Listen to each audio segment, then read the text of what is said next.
everyone, and welcome to Do No Harm with Data Viz as part of the PNC MLA Health Equity and Diversity Speaker Series in partnership with NNLM Region 5. My name is Seema Bhakta, and I'm the chair of the PNC MLA Diversity Committee, and I am also the host of today's session.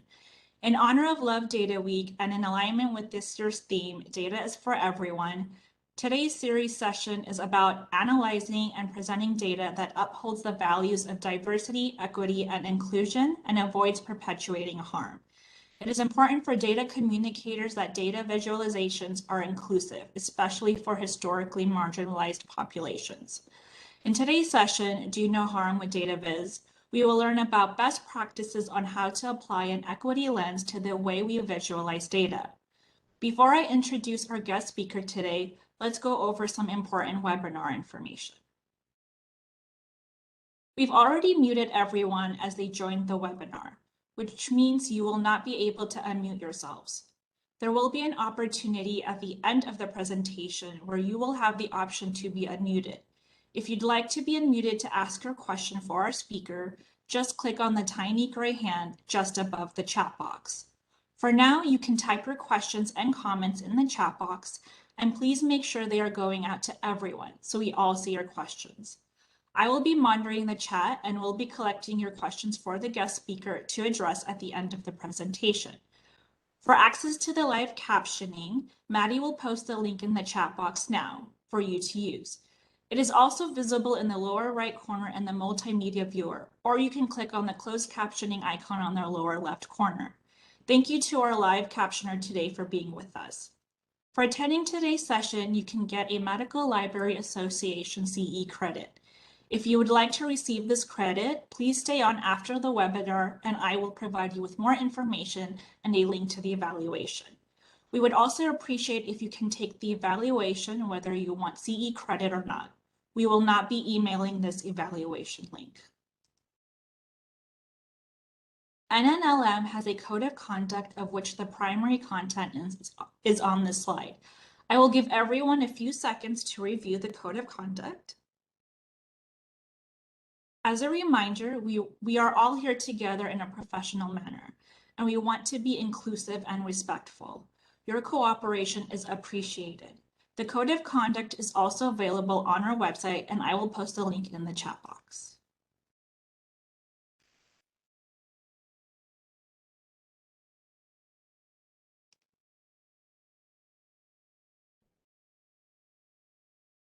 Now, let me introduce today's exciting and innovative guest speaker. Alice Feng is a data visualization developer based in the Washington, D.C. area. She is passionate about using design to make data and information more accessible to broader audiences, and recently has been exploring ways to bring more diversity, equity, and inclusion into the way we visualize data. Her work has appeared in the Parametric Press and The Pudding. Previously, Alice worked as a Data Viz developer at the Urban Institute, where she built interactive and static data visualization features and tools communicating public policy research. Alice is currently a senior data scientist at Natera. Thank you, Alice, for being with us today. Let me hand it over to you now. So thank you so much, Seema. Let me share my screen. Right, so hopefully you all see my screen. Yes, hello everybody. Thank you so much for joining me today. As Seema mentioned, my name is Alice Feng, and I'm a data visualization developer located in the Washington, D.C. area. I'm really excited to be speaking with you all about some work that I've been doing with my colleague, John Schwabish, over the past year that looks at how we can do no harm with Data Viz by making sure that our charts and maps are created and designed with a diverse, equitable, and inclusive, or DEI lens in mind. John and I recently published a Do No Harm guide last June, which is a resource for how data visualizers, analysts, and communicators can ensure that how we're presenting data is done in a way that doesn't perpetuate stereotypes and biases. But first, why is this important? Why should we care about whether or not our charts and graphs embrace DEI? Well, some would say that the purpose of Data Viz is to amplify the impact of our data, to make the patterns or insights in our data more accessible to more people. Therefore, if how we visualize data does not reflect diversity, equity, and inclusion, I would argue that our graphs have the potential to amplify harm. And unfortunately, Data Viz has been used in the past with harmful impacts. This here is a map that was produced in 1937 by the Homeowners Loan Corporation, or HOLC, a federal agency tasked with appraising home values and neighborhoods across the US. They created color-coded maps of every metro area in the nation, with the safest neighborhoods colored green and the riskiest in red. Now, neighborhoods that were considered quote-unquote risky were risky because they were predominantly African American and Latino. These maps were used in turn to deny families of color from receiving mortgages to buy homes with, and is where the term redlining comes from. So here we have an example of an explicitly racist data viz that definitely perpetuated harm, as can be seen in the continued wealth gap between white families and families of color that persists even to today. Now, this map was made in 1937, but unfortunately, offensive charts are still being made today. This chart appeared in the summer of 2020 and made the rounds on social media. It is an icon chart showing average female height for 6 different countries. There are, well, quite a few problems with this chart. From Data Viz principles, the data here are improperly encoded. We have a y-axis that does not start at 0, and the icons are scaled by area instead of by height only. This distorts our perceptions of the data values and exaggerates the differences in average female height. But from a DEI perspective, this chart is also problematic because it reinforces gender stereotypes. A chart about women uses icons that are rendered in shades of pink, and all of the icons are wearing dresses. So, unsurprisingly, people were offended. This tweet from Saba Ibrahim, an educator and environmental campaigner, reads, "As an Indian woman, I can confirm that too much of my time is spent hiding behind a rock, praying the terrifying gang of international giant ladies and their Latvian general don't find me." So even though this chart probably wasn't meant to be explicitly sexist, it still had a harmful impact. Therefore, what I want to talk about today is how can we make sure that our data visualizations don't perpetuate harm. And if I were to sum this up in one word, I would say it all comes down to empathy. Applying a DEI lens to how we visualize and communicate data requires empathizing with both the communities whose data we are visualizing, as well as the readers and target audiences we are communicating to. This quote from the journalist Kim Bui is a good rule of thumb to think about when you visualize data. As you make decisions on the design of your charts and graphs, ask yourself, if I were one of the data points on this data visualization, would I feel offended? So in this presentation, I'm going to offer some thoughts, mostly framed as questions for you to consider. I want to make it clear, though, that there are, with just a few exceptions, no hard and fast rules here. No, there are no right answers or wrong answers, and I'm not going to be telling you always do this and never do that. Instead, I want people to be thoughtful when making decisions. Don't just act on autopilot or mindlessly follow defaults or do things just because that's how it's always been done. Know why you chose to do what you did. Know why you made the decisions that you made. One last note, a lot of what I'll be talking about will be framed in terms of race or gender, but all of these principles apply to other aspects of identity as well. including age, sexuality, class, ability, etc., and their intersectionality. So let's talk about how we can visualize data in ways that demonstrate empathy. First off is the language that we use in our charts. Research shows that titles, text, and labels are the first things readers scan when encountering a chart, and therefore are really important for showing empathy. So ask yourself, do my title, annotations, notes, etc., explicitly mention forces of oppression and historical context? To elaborate on what I mean by this, I'm going to walk you through an example taken from the book Data Feminism by Catherine D'Ignazio and Lauren Klein. Here we have a bar chart showing the share of people by race receiving a diagnosis of mental illness while in jail. The title and subtitle read, Mental Health in Jail, Rate of Mental Health Diagnosis of Inmates. Now, this title seems neutral and objective. It feels like it accurately describes the data that we're showing. But the authors argue it ignores the role racism and discrimination play in how likely people are to receive a diagnosis of mental illness in jail, even though the study this data are taken from finds convincing evidence that discrimination does play a role here. Also, notice how the subtitle uses the word inmates, a pretty dehumanizing term that focuses on people's crimes and punishments. We'll get back to this in a little bit. So, dissatisfied with the original title and subtitle, the authors come up with a new version that reads, Racism in Jail, People of Color Less Likely to Get Mental Health Diagnosis.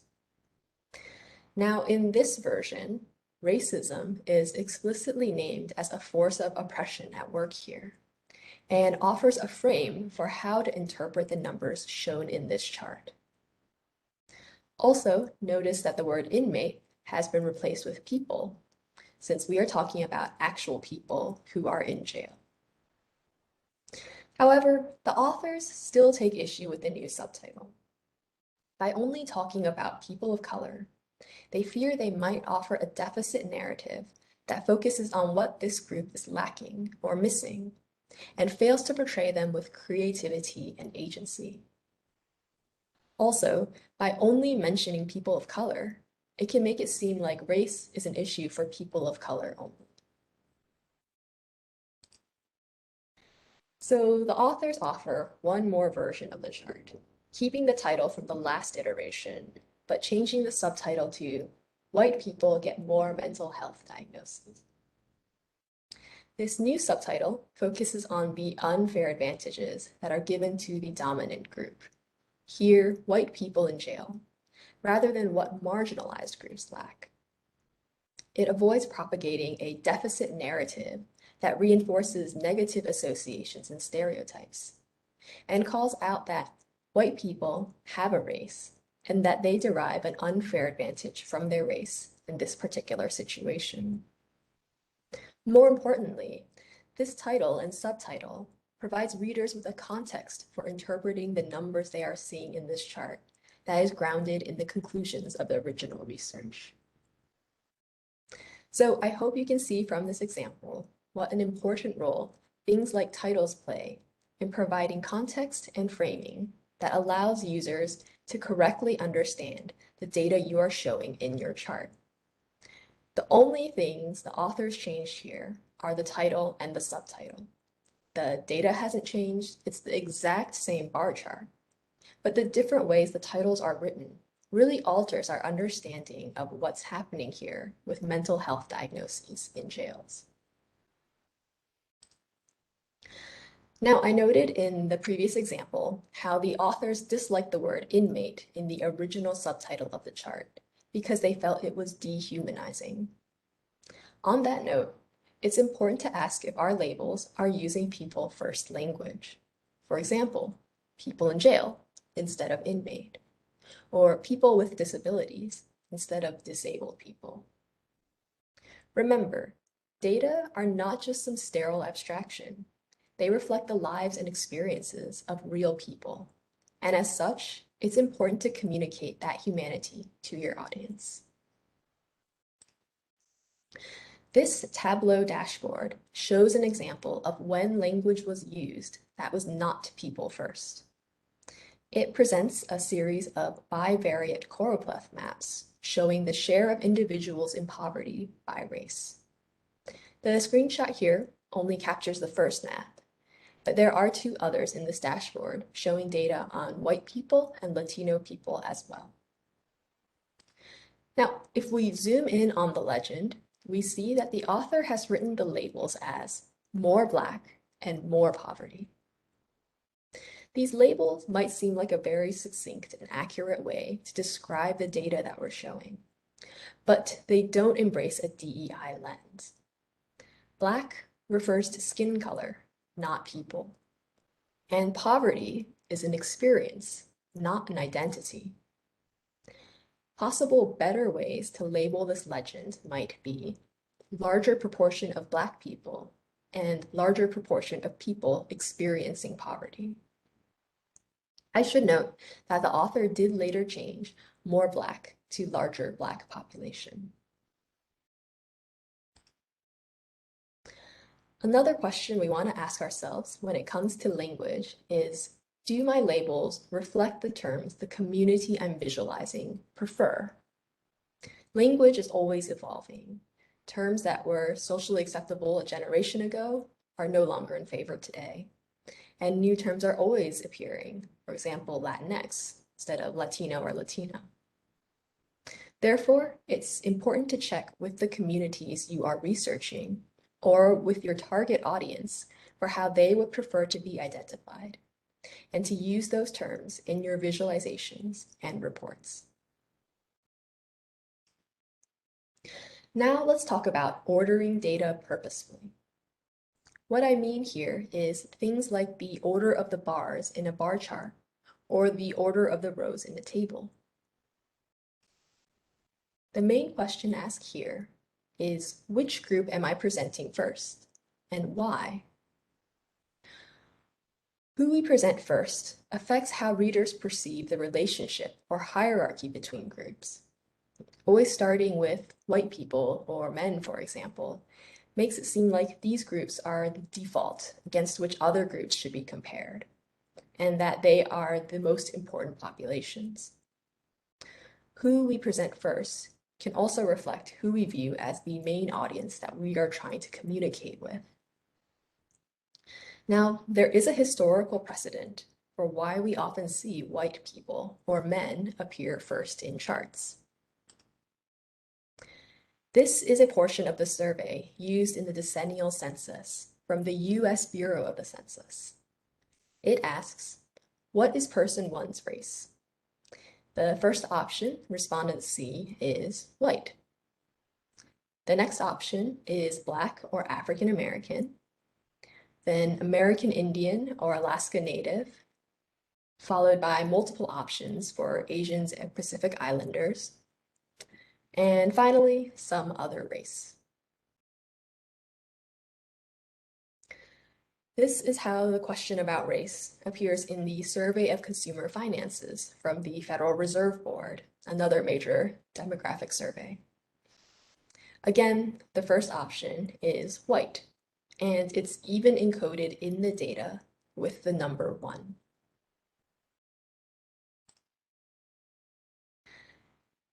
Another example, this is how the panel study of income dynamics from the University of Michigan asks about race. Again, we see white is the first option and is encoded in the data as 1. Finally, one last example. This is the Census Bureau's current population survey and how it asks about race. As we probably all guessed by now, white appears first among the selection options and is encoded as 1. As we saw, all of these major demographic surveys list white as the first option for race. So ask yourself, which group am I presenting first, and why? And if your answer is that you don't have an answer, or this was the order the data came in and you just went with that, ask yourself, can my results be ordered differently? It's important to not just default to the way the data were given to you. Here are some ideas for alternative ways to order your data. First, does my study focus on a specific community? If so, it probably makes sense to present their results first. Is there a particular story or argument I'm trying to tell? If so, make sure that your ordering reflects that story or argument. And is there a quantitative relationship between groups? For example, population size or effect size? Or can they be ordered alphabetically? And sometimes, after asking these questions, you may find that the right thing to do is to show white people or men first. That's fine. Again, the critical takeaway here is not never start with men or white people, but to consciously make a decision and know why you made that decision. Now let's talk about considering the missing groups. It is also important to acknowledge who is and who is not included in our data and charts. How many times have we seen charts that show data on white people, Black people, and Hispanic or Latino people, but not any other racial or ethnic groups? Or charts that include only men and women and ignore other gender identities? Or maps of the US which don't include any of the territories? Why do we not show these other groups? And what is the impact of not showing them? These are important things for us to be aware of and to think about. Sometimes groups can be missing because no data are collected about these groups or topics. Mimi Onuoha's The Library of Missing Datasets is an art installation that consists of file cabinets full of empty folders labeled with topics that no data are being collected on, even though they are important issues that you think someone would be interested in. Some examples are poverty and employment statistics that include people who are behind bars, Muslim mosques and communities surveyed by the FBI or CIA, mobility for older adults with physical disabilities or cognitive impairments, and LGBT older adults discriminated against in housing. The point of showing all these empty file folders is what the artist states here. That which we ignore reveals more than what we give our attention to. Spots that we've left blank reveal our hidden social biases and indifferences. Groups whose data are and are not collected or shown often reflects who society deems as most important or valuable. So we should ask ourselves, who is missing from my data visualization? Does my data visualization acknowledge groups or communities that are missing? Now, sometimes we do have data about certain groups, but we choose not to display them due to sample size concerns or statistical insignificance. In this case, it's important to ask ourselves how we should handle this situation. The data tool, What Coronavirus Job Losses Reveal About Racism in America from ProPublica, shows one possible approach. In this data tool, users can select different demographic characteristics. Here, race, gender, age, education level, and income level, and see how the unemployment rate has changed pre and post the start of the COVID-19 pandemic for that particular population. However, some selections can result in quite small sample sizes. For example, the one seen here, Native American men without a high school degree. Now, rather than exclude this group by removing them as an option that users can select, ProPublica instead displays a message over the chart, informing the reader how the lack of sufficient data for this population would result in estimates that are too imprecise to be reliable. This approach allowed ProPublica to be inclusive while not misinforming its readers. An issue that comes up often, particularly when working with demographic data, is the quote-unquote other category. This option is often included in surveys to capture individuals whose identities were not among the listed response options. We saw this earlier in the screenshots of those major demographic surveys and how they asked about race. Other can also be used to combine smaller groups that have fewer respondents for statistical purposes. Now, while there are plenty of analytical issues to consider when thinking about how to handle this other group, I'm going to focus instead on how we communicate and talk about this group. In particular, how we use language to describe this group. The fact is, labeling people as other literally others them. It draws attention to how these people differ from the norm. We spoke about using people-first language earlier. These are the definitions Merriam-Webster has for the word other. Of these, I want you to notice the last definition listed here, which I have highlighted. Disturbingly or threateningly different. To me, this clearly evokes a negative or dangerous connotation. So instead of labeling people as being other, how else can we describe them? Here are some potential alternatives that can be used. Another race, additional groups, all other self-descriptions, people identifying as other or multiple races, identity not listed, and identity not listed in the survey. Now, I have to acknowledge that all of these terms are longer and more verbose than other, and therefore might not fit as nicely in a table or under a bar in a bar chart. But they are more inclusive and empathetic.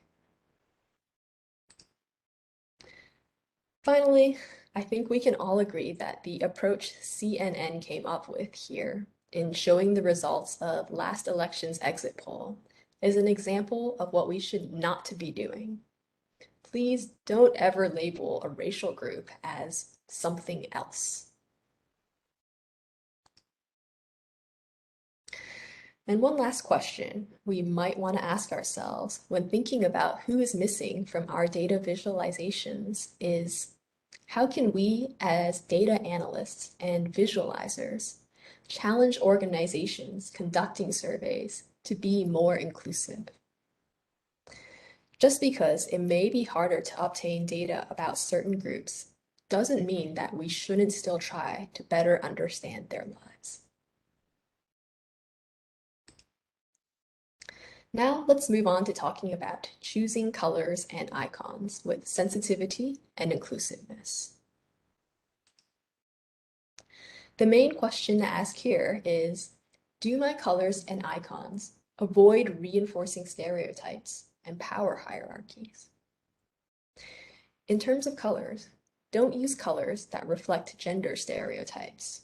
For example, pink and blue for women and men. We also want to avoid using colors that symbolize skin tones. For example, representing African Americans with black or Asians with yellow. Another way where colors were not used appropriately to encode race can be seen in this dashboard on student, faculty, and staff demographics at an institution of higher learning. In this dashboard, we see that 9 different racial and ethnic groups are represented. 6 of them are visualized using shades of red. The international and unknown groups are in shades of gray, and the white group is in blue. Now, this design presents many problems. First, the shades of red used to represent students of color create a visual divide that seems to pit students of color against white students. Second, a sequential color palette such as this should not be used for categorical data. Sequential color palettes show greater or higher values with darker colors, and smaller or lower values with lighter colors. Thus, this dashboard seems to be saying that Black or African American students are somehow more or higher than students who identify as 2 or more races. Third, because gray colors seem to fade into the background, this color choice diminishes international students and students whose race or ethnicity is unknown. So all of these design decisions create an effect where the white category moves to the foreground and is highlighted, as if this is the most important group or the norm that all other groups should be compared to. What should have been done here was to choose a color scheme that used 9 different hues to represent these 9 different categories. Now, a month after its initial launch, the dashboard was updated with a new color scheme. Here, we see a blue color palette used for 4 of the student groups, and what looks like a darkish green for Black or African American students, and a light purple for students who are 2 or more races. The white and international student groups are represented with shades of pink or red. Did these changes fix the problem, though? I would say not really. We still have a sequential color scheme that suggests a hierarchy among races, while the red-pink hues end up grouping the white and international student categories together, implying some sort of relationship between those 2 groups. Now, admittedly, it is very difficult to select 9 distinct colors, but there are color picker tools out there that can help you do that. But moving from colors to icons and imagery, it's important to make sure that your icons reflect the diversity of the world we live in and don't reinforce stereotypes. These are the results you get when you do a Google image search for the phrase nurse icon. Over half of the results shown here present a woman as a nurse. In particular, I want you to notice the image at the bottom left corner. It shows 3 doctors, all of whom are men, and the one woman who is shown is the nurse. On the other hand, these are the results you get when you do a Google image search for the phrase boss icon. The overwhelming majority of results here are of men. So clearly, these icons reflect a bias we have when it comes to who we think of as being a nurse or being a boss. Another question we want to ask ourselves is, do my icons and images show people as empowered and dignified rather than as helpless victims? I'm sure we've all seen so-called poverty porn images of emaciated children in developing countries. Never use images that exploit people and shows them at their weakest and most vulnerable. Instead, choose images that reinforce people's dignity, agency, and humanity. Now, it can be hard to catch all of the ways in which icons and images depict problematic stereotypes. So try to solicit feedback about the visuals you are using to make sure they are not offensive. Now let's talk about embracing context and complexity. For those of you who are familiar with the field of data visualization, you've probably heard of this phrase, the data-ink ratio. It's this notion that charts should show the data as much as possible and nothing but the data. That charts should be as spare and minimal as possible, and any sort of decoration or ornamentation are bad. But is this idea of a high data-ink ratio actually a good thing? Is this really the right philosophy for us to embrace? We should ask ourselves, does my design accurately reflect and promote a better understanding of the topic being shown? Does my chart acknowledge the context and history of this topic? Visualizations should not let the data speak for themselves. Data, especially data collected about human beings, are not neutral or objective. Therefore, visualizations that use such data are not neutral either. We need to mention factors such as structural racism, historic discrimination, and other barriers and inequities that play a role in the phenomena we are visualizing. Just as we saw in the example earlier with the bar charts of mental health diagnoses in jail. Furthermore, many social issues have an inherent complexity that cannot be boiled down to a simple bar chart or line chart. And we as data visualizers are doing a real disservice when we try to do that. Data Viz should be clear and informative while not oversimplifying the complex world that we live in. Perhaps another question we should ask ourselves is, if I only saw this chart on Twitter, would I draw the correct conclusion? And taking this one step further, we might even want to ask ourselves, do I even need to make this chart? Sarah Slovin, formerly a graphics editor at the Wall Street Journal, wrote about her experience working on a story about families with children who have a fatal disease. Sarah and her team were given data about a severity index, which tracks the progression of the disease. So naturally, they immediately tried to find a way to visualize this data. But after spending months trying to understand this index and the data underlying it, brainstorming and sketching all sorts of ways to visualize it, the team realized nothing was sticking. None of the visualizations they had generated seemed right. After struggling to find a compelling way to visualize these data and the children that were affected by it, Sarah and her team realized that charts were not necessary after all, and that simply showing photos of the children diagnosed with these fatal diseases was sufficient, perhaps even more compelling.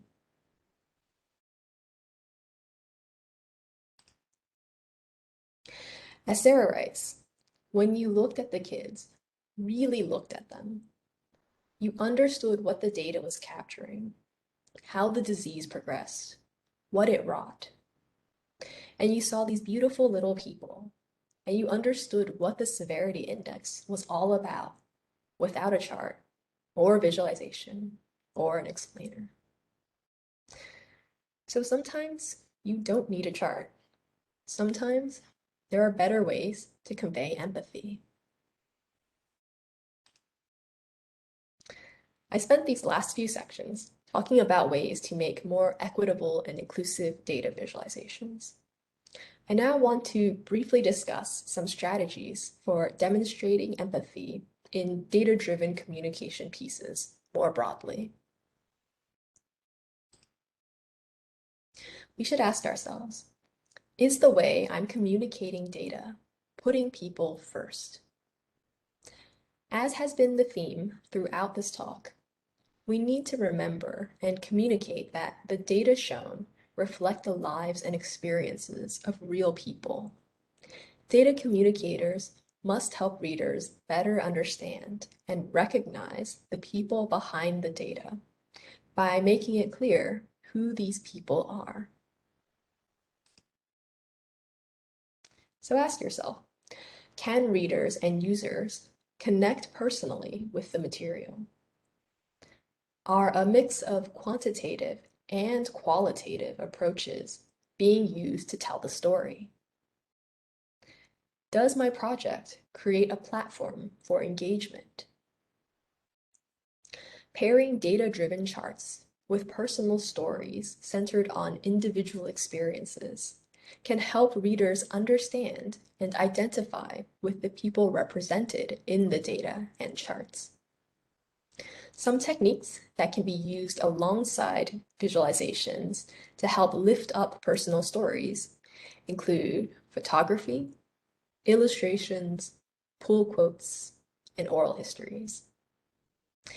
Including such qualitative approaches, in addition to quantitative ones, can also provide important context surrounding your story, including the why and the how that would be missing if we focused on the numbers alone. Additionally, adding interactivity in the form of buttons, tooltips, sliders, search, and other such elements can also help your audience engage with your content and find themselves in the data or discover the stories that most interest them. A study by Evan Peck and other researchers at Bucknell University on the factors that influenced perceptions of data visualizations found that visualizing topics that the audience had personal connections to trumped design factors when it came to which charts they liked the most. Another platform for engagement can be in feedback forms that allow readers to react to and share their own experiences. Another question we should ask ourselves is, could the way I'm framing this issue create a biased emotional response? What data we choose to focus on and what we choose to ignore can bias our audience's perceptions of the issues we are communicating about. In her article, When the Designer Shows Up in the Design, Lena Groger gives this example of two different ways to visualize the impact of crime on local communities. The map on the left is a heat map of the locations where crimes occurred in San Francisco, while the map on the right is from the $1 Million Blocks Project, which visualizes the percentage of residents in a neighborhood who were in prisons and the costs of such mass incarceration. Both of these projects use criminal justice data, but the different data they choose to display result in different emotional responses. The map on the left focuses on the victims of crimes and what parts of San Francisco are safer or more dangerous, while the map on the right shows the urban costs of incarceration and suggests how the money we spend putting people behind bars might be better spent on investing in these communities instead. And one last question we should ask ourselves is, does my project recognize and meet the needs of my audience? This can take a variety of forms, one of which is making sure that your work is accessible to all audiences. Nearly 28 million people in the US alone have challenges such as vision or other physical impairments that can impact their ability to access web content. It's important that our data visualizations meet accessibility requirements so that people with disabilities can fully engage with them. Similarly, we should make sure that our content is written in language that is not overly technical or filled with jargon. Inscrutable language can be not just discouraging to readers, but also makes them doubt their own abilities. And another consideration is translating materials and offering them in multiple languages to allow as many people as possible to be able to access and understand our work. At this point, we've spoken a lot about how language, ordering, color choices, and more play an important role in creating charts that embrace empathy. I now want to take a moment to step back to acknowledge the entire data ecosystem and how Data Viz is one part of this larger process and can't be viewed in isolation from these other issues. Fact is, you can't have DEI in Data Viz if DEI isn't baked into the entire project. If the data and analysis underlying your visualization are biased or flawed, using people first language or choosing the right colors for your chart won't magically fix these problems. Therefore, in my remaining time, I want to touch on a couple of issues. That of research methods, or how we're doing our research, data collection, and the composition of teams and organizations working with data.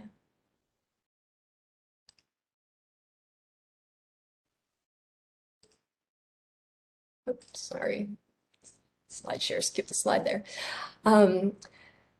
As we go about conducting our research, we should think about how we can engage with people's lived experiences and how we can do so in a way that benefits everyone. So ask yourself, did my project seek out and engage with community partners to help me better understand the topic I am studying? Is the community seeing benefits from the work that I am doing? Do my goals align with theirs? Were community members given an opportunity to weigh in on the design of the project? And were final results shared with the community first before publication so they could provide feedback? Not every project will be able to do all of the things listed here, but we should still strive to do so as much as possible. Research and analysis should be done with communities, not on behalf of them. After all, they are the experts on their lives, and we should seek to learn from that.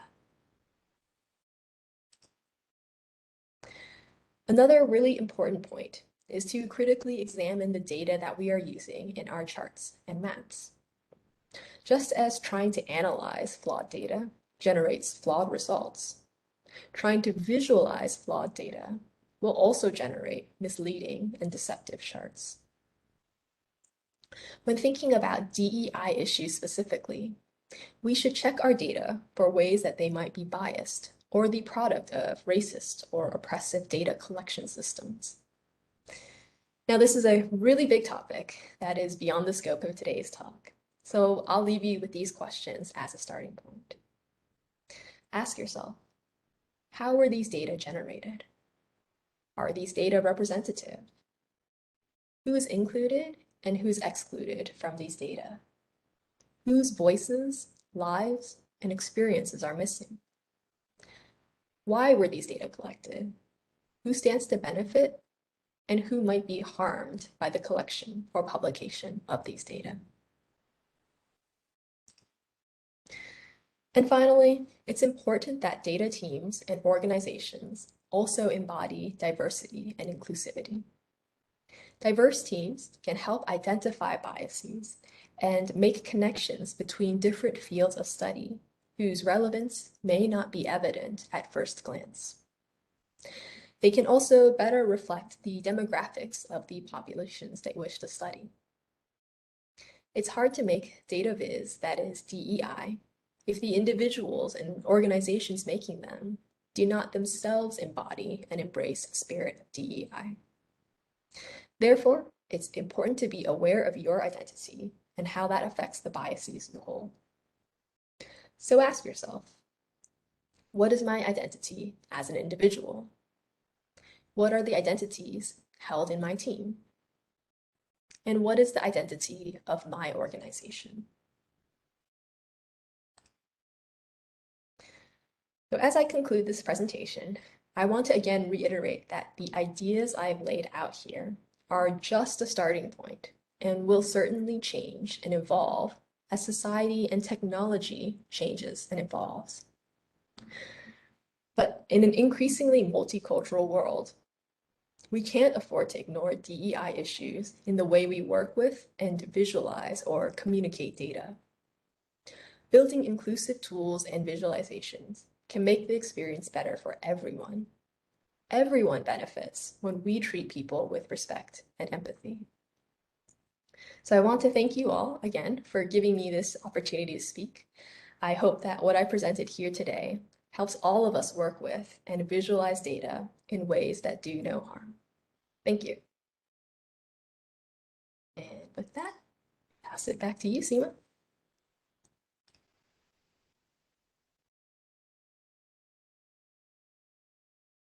All right, thank you, Alice, for a wonderful presentation.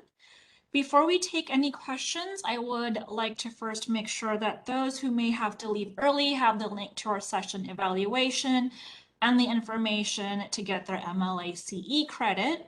So I'm going to paste the link in the chat box now.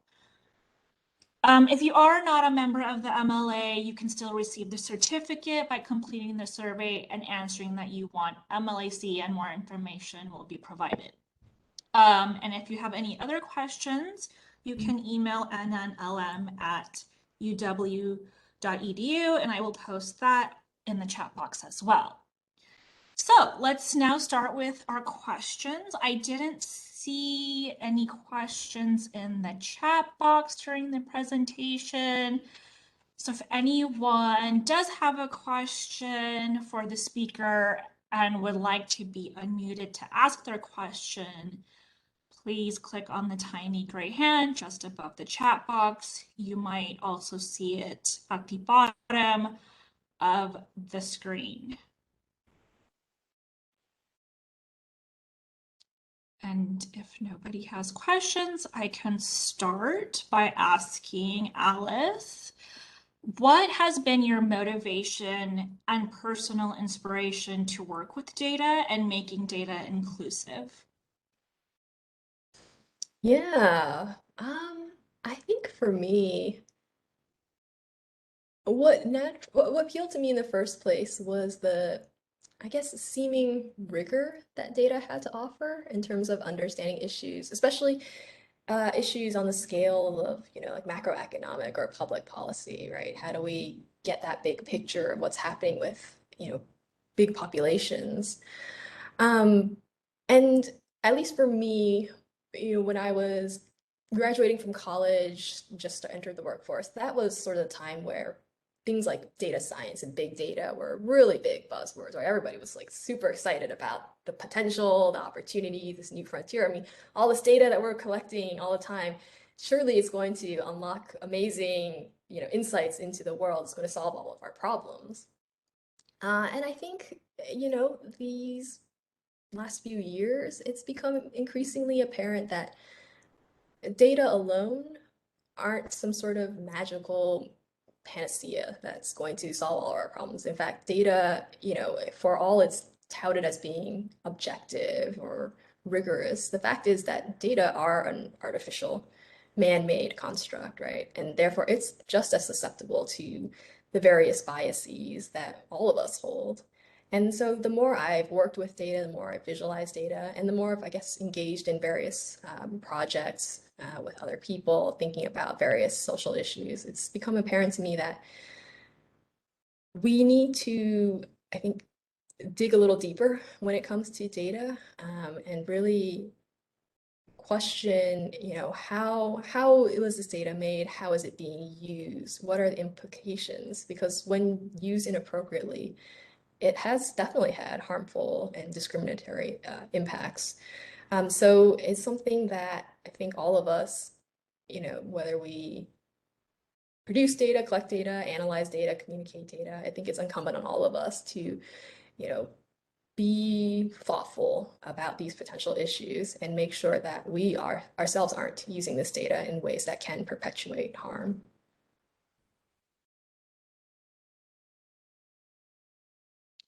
Awesome, thank you. Which is a great segue to my next question. What has been the influence behind creating the Do No Harm Guide? Um, and what made you want to create it for this purpose? Yeah, so the Do No Harm Guide actually originated from an effort that John and I were leading while I was still at the Urban Institute.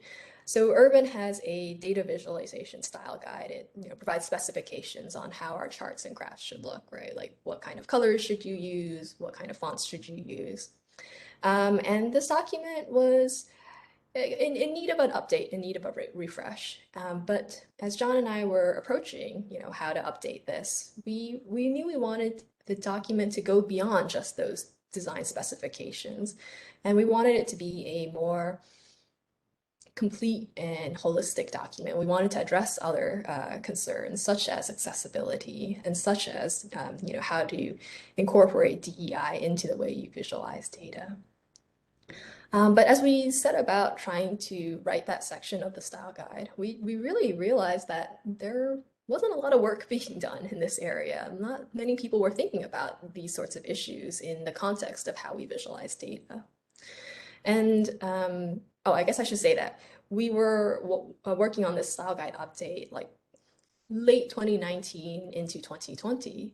And so when all those racial justice protests erupted in the summer of 2020, I think that kind of gave us the motivation to really dig deeper into this issue, to really think about it and try to articulate some ideas, some principles behind it. Even if other people, weren't really working a lot in this space, maybe he and I, using our experience of visualizing data, maybe we could, at least put something out there, right? Like again, as I said, right, data is not neutral, it's not unbiased. It can definitely be used in harmful ways. And so, we as Data Viz folks, we also need to be a part of this conversation about how we can do our work in a more equitable and inclusive way.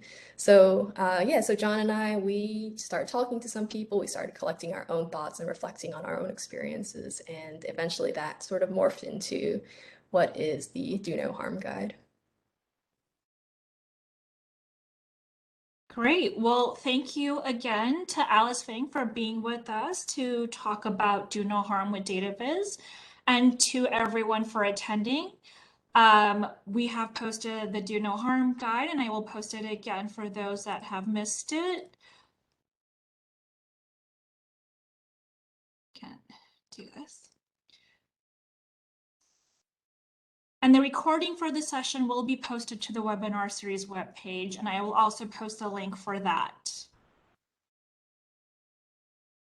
There will be two links, one for this session series and one for this specific session.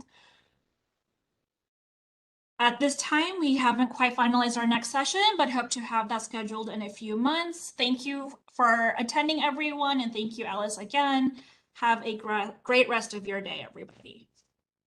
Thanks so much for having me.